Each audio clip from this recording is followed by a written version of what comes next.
Hi everybody, my name's Jason. I'm Caden. I'm Eli. And we are the Yahuwah and the Torah channel, and that was Gideon who was barking in there as well.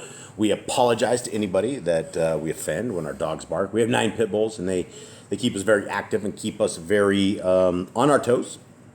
This is a book we're reading. Guys, this is, I think, part 7 of our Traditions of Men series that we have, and it is a very good book series. This is a rewrite of a very corrupted book. Miss Nicole put this together and put it out under Yah Scriptures. And so in the beginning, we have learned all sorts of things. And guys, I would like to refer you to the previous downloads and the previous videos that we've done. They will all be in the description below. And so what you will find in parts 1 through 6 already is all of this down to page 80 right here. And so we are heading in to the, actually 111 is where we're at. So the 4th commandment is what we're on today. So let us begin into the 4th commandment and let us see what it says. Gentlemen, how you guys doing? Good. Is everyone good? Yep. Okay, so let us begin and see if we can do this. The 4th commandment. Remember the Shabbat day to Kadosh it. 6 days you labor and shall do all your work. But the 7th day is the Shabbat of Yahuwah your Elohim. You do not do any work, you, nor your son, nor your daughter, nor your male servant, nor your female servant, nor your cattle, nor your stranger who is within your gates. For in 6 days Yahuwah made the Shamayim and the earth, the sea, and all that is in them, and rested the 7th day. Therefore Yahuwah barak the Sabbath day, and kadosh it. The 7th day is without question what we now call Saturday. It was named by the Romans in honor of Saturnus, one of the many false gods borrowed from the Greeks, Cronus, who inherited them from the Babylonians, etc. Saturn is etymologically linked to Satyr, the goat god, synonymous with Satan. And so if you look at this goat god, now the Satanists have a goat god, and they actually have a different one as well. They have one that they call the Baphomet. And the Baphomet looks remarkably like this, except it's half man and half woman. And so the Baphomet actually has breasts, whereas this goat thing does not. And so this deity, or the deity they called, is Saturnus. Okay, Saturn, let's continue on. The symbol of Saturn left is the cross, symbol of the sun, and sickle, the grim reaper. As believers, we should not even speak this word in obedience to Exodus 23:13, also Joshua 23:7 and Psalm 16:4. To call the day that Yahuwah blessed after a false god is a dishonor to him. In over 100 languages of the world, the 7th day, Saturday, is still called the Sabbath. In Italy, it is called Sabato. In Spain, Sabado. In Portugal, Sabadado. In Russia, Sabata. In Poland, Sabata. All of these mean Sabbath or rest day in their various languages. In Hebrew, the language of our Messiah and the heavenly messengers, it is called Shabbat. It is a verifiable historical fact that the Roman Catholic Church is the institution responsible for the change from the 7th day to the 1st day, Sunday, originally named Dies Solis in honor of the sun god. So here we are. Here's Sol. Let's continue on this. Dies in honor of the sun god Sol. This world's traditions are of no importance to us as followers of Yahuwah. So let's examine his word to find the truth. Your word is truth. John 17:17. And then we have in scriptures, these pictures right here, we have day 1, day 2, day 3, day 4, day 5, day 6, day 7. And this is all the things that our Creator made on these days. And so the 7th day, he rested, and he said we should rest. Okay, continuing on. In the beginning, thus the Shamayim and the earth were completed, and all their array. And on the 7th day Elohim completed his work which he had done, and he rested on the 7th day from all his work which he had made. And Elohim barak the 7th day and kadosh it, because on it he rested from all his work which Elohim in creating had made. And that was Genesis 2:1-3.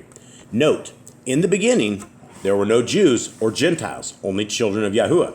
So those who claim the Shabbat to be a Jewish thing are misinformed. And I would like to go a little bit further into this.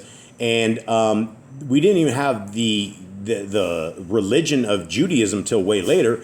And you didn't even have somebody that was called Judah, right? It was the 4th son of Jacob, and his name was Judah. And so when we say Jews, We're only saying one tribe of the 12 tribes of Yisrael. Okay, now the fourth commandment. Exodus 28 through 11 says this.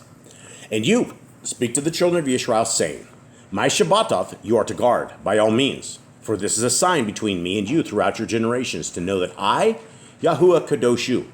And you shall guard the Shabbat, for it is kodesh to you. Everyone who profanes it shall certainly be put to death. For anyone who does work on it, that being shall be cut off from among his people. 6 days' work is done, and on the seventh is the Shabbat of rest, kodesh to Yahuwah. Everyone doing work on the Shabbat day shall certainly be put to death. Remember, this is one of the 10 commandments written in stone by the finger of Elohim.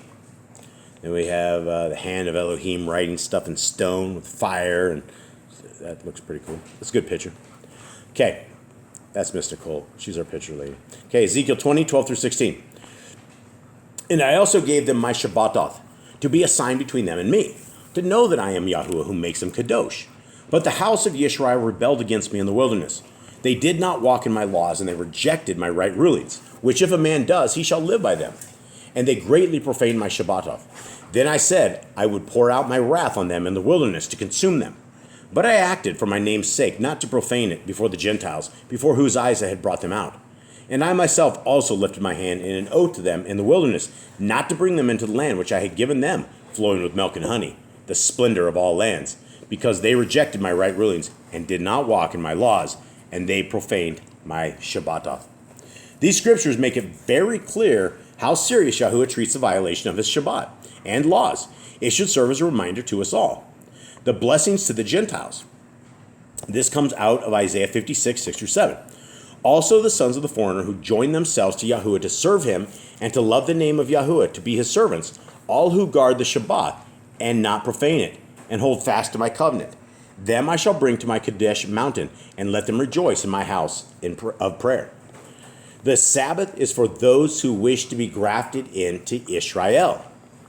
Exodus 31, 16 through 17 says this. And the children of Israel shall guard the Shabbat, to observe the Shabbat throughout their generations as an everlasting covenant. Between me and the children of Israel, it is a sign forever.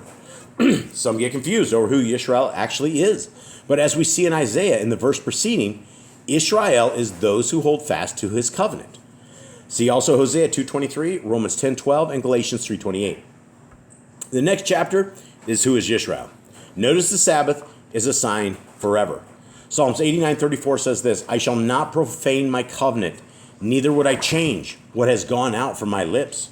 Ezekiel 20:12 says this, and I also gave them my Shabbatoth, to be a sign between them and me, to know that I am Yahuwah who makes them kadosh.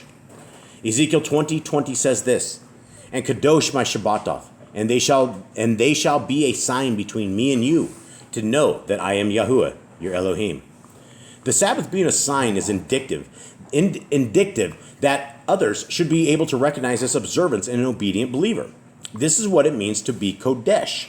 We are different from all the rest of the world who follow after traditions of men. The commands. It's easy to say I honor the Sabbath, but let's examine the specific commands pertaining to the keeping of the Sabbath. Nehemiah 9:14 says this, and you made known to them your kodesh Shabbat, and you commanded them commands and laws and Torah by the hand of Moshe your servant. Nehemiah 9:14. So we have day 1, which they equate that to Sunday, day 2, day 3, day 4, day 5, day 6, and a Shabbat, right? There's no work to be done, right? It's a day of rest. It's a day of rest for everybody. Okay, and this comes out of Exodus 28 through 10. Remember, the Shabbat day to kadosh it. 6 days you labor and shall do all your work. But the 7th day is the Shabbat of Yahuwah, your Elohim. You do not do any work. You, nor your son, nor your daughter, nor your male servant, nor your female servant, nor your cattle, nor your stranger who is within your gates. It's also reiterated in Exodus 31, 14, and 15, and Leviticus 23, 3. This is the most serious aspect of honoring the Sabbath, is that it's repeated so many times and is one of the commandments that carries the death penalty for infraction. Exodus 35, 2. Work is done for 6 days, but on the 7th day it shall be kodesh to you, a Shabbat of rest to Yahuwah. Anyone doing work on it is put to death. Numbers 15:32 through 36 says this, "And while the children of Israel were in the wilderness, they found a man gathering sticks on the Shabbat day. And those who found him gathering sticks brought him to Moshe and to Aaron and to all the congregation, and said to Moshe, the man shall certainly be put to death. All the congregation stoning him with stones outside the camp. And all the congregation brought him outside the camp and stoned him with stones, as Yahuwah commanded Moshe, and he died." Okay, next, carrying on. These verses make it clear that there is no such thing as a minor infringement, and even light work is prohibited. Another infringement, and even as a minor, another, let me start that over. These verses make it clear there is no such thing as a minor infringement, and even light work is prohibited. Another implication is that the offender was intending to make a fire with the wood, something that is also prohibited in the Torah. No cooking. Cooking is a daily chore that Yahuwah mercifully commanded a rest from, to do all your preparation in advance for the Shabbat of rest. Exodus 16:23, "And he said to them, this is what Yahuwah has said. Tomorrow is a rest, a Shabbat, Kodesh to Yahuwah, to which you bake, to that which you bake, bake, and that which you cook, cook, and lay up for yourselves all that is left over, to keep it until morning." Cooking or baking is a daily chore, just another form of work, which, as we have read, is considered a serious breach of the Sabbath rest. Exodus 12:16 says this, "And on the seventh day you have a Kodesh gathering. No work at all is done on them. Only that which is eaten by every being, that alone is prepared by you." This verse pertains to the festival of unleavened bread, but defines some light food preparation is permissible. Light no fire. Do not kindle a fire in any of your dwellings on the Shabbat day. Exodus 35:3. There is some debate about what kindling a fire entails. Some even hold that igniting a spark in a combustion engine, fire up an engine, is a violation of this law. But the question is moot in light of the fact that travel is forbidden on Shabbat. It is also common sense that just because we have electric ovens and microwaves today does not mean that we can contrive the no cooking law. Limited travel. Because Yahuwah given you the Shabbat, therefore he has given you bread for 2 days. On the 6th day, let each one stay in his place. Do not let anyone go out of his place on the 7th day. So there you go. For all of you guys who are going into a church on a Sunday or traveling or going places, that wasn't meant what it's meant to be. The Israelites dwelt in tents in their tribal groups up to a kilometer square, their place. And it is evident that the Jews were still keeping this law at Yahushua's time based on the verse below. Acts 1:12 says this, "Then they went back to Jerusalem from the Mount of Olives, which is near Jerusalem, a Shabbat day's journey." Some use Matthew 12:13 as an excuse to go to a fellowship or wherever, because Yahushua is recorded to have walked through grain fields, to a house congregation, then to the sea, then back to the house. Most people fail to realize that the villages at this time were not much bigger than a kilometer across, and fields were nowhere near as big as today. Yahushua even warned about travel in the end of days. "And pray that your flight does not take place in winter or on the Shabbat." The scripture not only implies that there is a restriction on travel, but confirms the command from the Torah. Turn from self-pleasing. If you do not turn back your foot from the Shabbat, if you do not turn back, let me try it again. If you do not turn back your foot from the Shabbat, from doing your pleasure on my Kodesh day, and shall call the Shabbat a delight, the Kodesh day of Yahuwah esteemed, and shall esteem it, not doing your own ways, nor finding your own pleasure, nor speaking your own words, then you shall delight yourself in Yahuwah. Isaiah 58:13, I guess that's all part of that.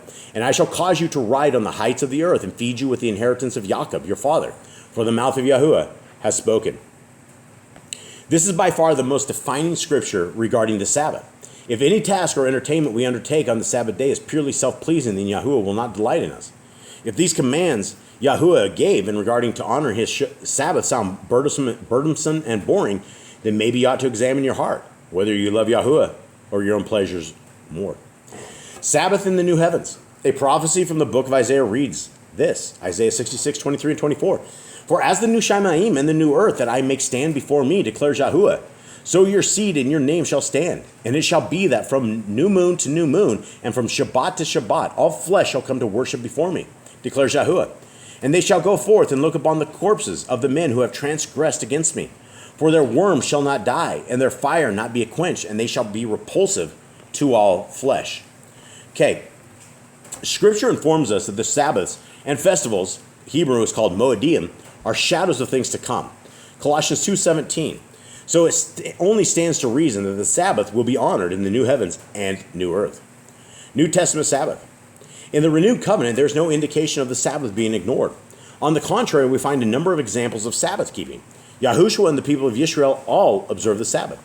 Luke 4:16 says, "And he came to Nazareth, where he had been brought up. And according to his practice, he went into the congregation on the Shabbat day and stood up to read."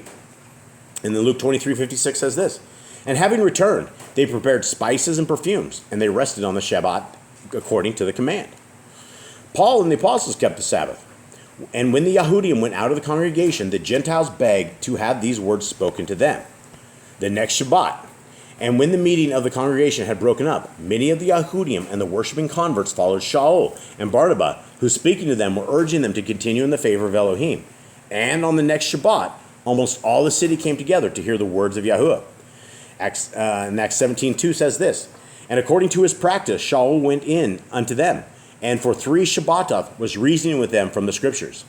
Acts 18:4 says this, "And he was reasoning in the congregation every Shabbat, and won over both Yahudim and Yahwanites." Because of mistranslation, the following verses caused much confusion to some. Colossians 2:16, "Let no one therefore judge you in eating or in drinking, or in respect of a festival, or a new moon, or a Shabbat, which are a shadow of what is to come, but the body of Hamashiach." And I will put a reader's note into this, that this is taken out of context simply because people don't realize that Paul was talking to people who were new converts. When he was talking to them, he was talking to people that had gone over and they started keeping the Shabbat. They started keeping all of the appointed times, and all of the pagan people, all their heathen friends, were sitting there and they were judging them, right? They were saying, "Hey, why are you keeping this? Why are you doing this? What's up with that?"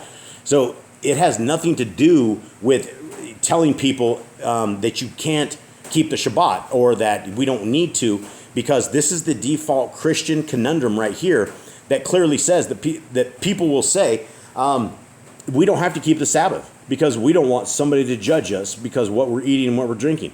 So they'll eat unclean food, they'll worship on the wrong day, and they will do what they believe is right in their own heart. Okay, continuing on.